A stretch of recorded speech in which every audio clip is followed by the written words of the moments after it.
अस्सलाम वालेकुम viewers. Oxford university के चांसलरशिप के इलेक्शंस की आजकल एक बड़ी हाइप बन गई है। अब ये हाइप बन क्यों गई है, इस पे हम ज़रा बाद में आते हैं। इससे पहले ऑक्सफोर्ड यूनिवर्सिटी के जो चांसलरशिप के इलेक्शंस हैं उसके ऊपर मैं थोड़ा सा ब्रीफ कर देता हूँ। व्यूअर्स, ऑक्सफोर्ड यूनिवर्सिटी भी खुद भी एक तारीख रखती है, जिसकी वजह से इसके चांसलरशिप के जो इलेक्शंस हैं या जो इसके चांसलर बनते हैं वो भी एक काफ़ी इंपॉर्टेंस उनकी समझी जाती है।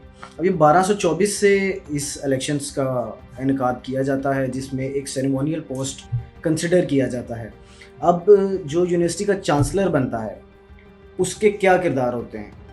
उसके किरदार होते हैं, नंबर 1 एडवोकेसी है, उसमें एडवाइजरी है, उसमें फ़ंड रेजिंग है, और वो एज एन एम्बेसडर जो है यूनिवर्सिटी का वो एक्ट करता है। अब एक नॉर्मल सी और एक यूजुअल सी प्रैक्टिस है जिसको यूनिवर्सिटी में इन हाउस ही इसके इलेक्शंस करवाए जाते हैं और चांसलर को इलेक्ट कर लिया जाता है, और जो भी चांसलर इलेक्ट होता है वो 10 साल के लिए इलेक्ट होता है। अब ये एक नॉर्मल सी सेरेमोनियल पोस्ट की इतनी हाइट क्रिएट क्यों हो गई है?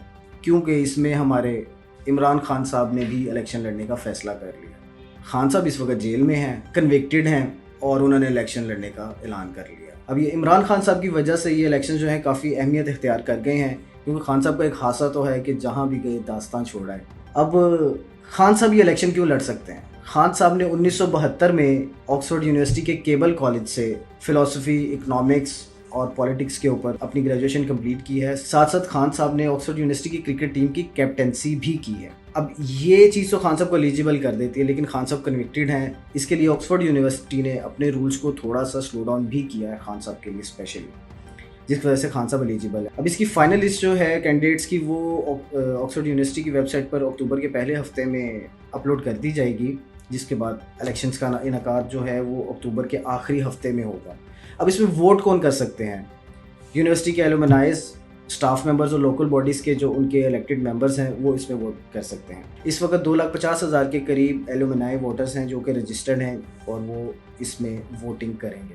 अब खान साहब के जो कंपेटिटर्स हैं वो भी काफ़ी मजबूत कंपेटिटर्स हैं, जिसमें यूके के फॉरेन सेक्रेटरी लॉर्ड विलियम और farmer labour party minister Lord Peter भी शामिल हैं। खान साहब ने द गार्डियन को इंटरव्यू दिया है जेल में, जिसमें उन्होंने अपनी विलिंगनेस को शो किया है और उन्होंने स्टेटमेंट दिया है कि I am committed to giving back to the world the resilience, determination, integrity that life has taught me. ये स्टेटमेंट खान साहब ने द गार्डियन को दी है। अब इंटरेस्टिंग बात यह है कि गार्डियन में ही एक सहाफ़ी ने खान साहब के अगेंस्ट एक आर्टिकल भी शाया कर दिया है, जिसमें खान साहब के ऊपर कुछ एलिगेशंस लगाई गई हैं। एलिगेशंस भी क्या, उनकी जो स्टेटमेंट्स हैं, उनकी पास्ट स्टेटमेंट्स हैं, उनका जिक्र किया गया है।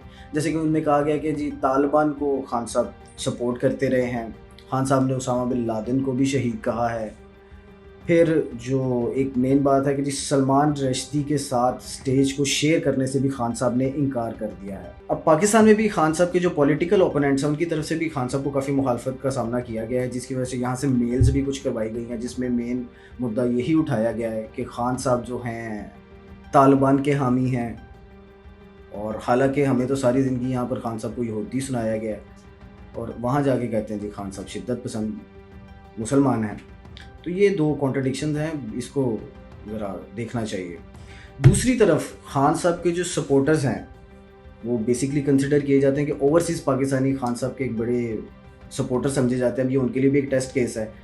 अब जो नज़र भी आ रहा है कि वो खान साहब की कैंपेन भी करने में मसरूफ़ हैं, जिसके लिए उन्होंने ना सिर्फ पाकिस्तानी जो ग्रेजुएट्स हैं ऑक्सफोर्ड के उनको भी मोबिलाइज़ करना स्टार्ट किया, बल्कि वो पूरे सब कॉन्टिनेंट को मोबिलाइज़ करने की कोशिश कर रहे हैं, क्योंकि ये एक ऑनर तो है खान साहब का चांसलरशिप का इलेक्शन लड़ना, और अगर वो कामयाब हो जाते हैं तो एक पूरे सब कॉन्टिनेंट के लिए एक ऑनर की बात है। इससे पहले कोई भी एशियन जो है वो चांसलर ऑक्सफोर्ड का नहीं रह चुका, तो बज़ाहिर ये एक ज़ाते खुद एक पूरे सब कॉन्टिनेंट के लिए, एशिया के लिए एक ऑनर की बात है। बस देखते हैं अब कि बनता क्या है, क्योंकि पहला मरहला तो खान साहब के लिए एलिजिबिलिटी है कि कहीं उनको डिस्क्वालीफाई ना कर दिया जाए। अगर क्वालिफाई कर भी जाते हैं तो एक बड़ा इंटरेस्टिंग किस्म का एक ये इलेक्शन होगा, जिसके ऊपर पूरी दुनिया, इवन कि इंडिया, पाकिस्तान, बांग्लादेश, इनको पूरी दुनिया के इंटरनेशनल जो न्यूज़ है वो इस वक्त लाइमलाइट इख्तियार कर चुके हैं। सो व्यूअर्स, हमारे साथ रहिएगा, हम इस स्टोरी को काफ़ी फॉलो कर रहे हैं और आपको मज़ीद इसके ऊपर अपडेट्स भी हम साथ साथ देते रहेंगे। Thank you.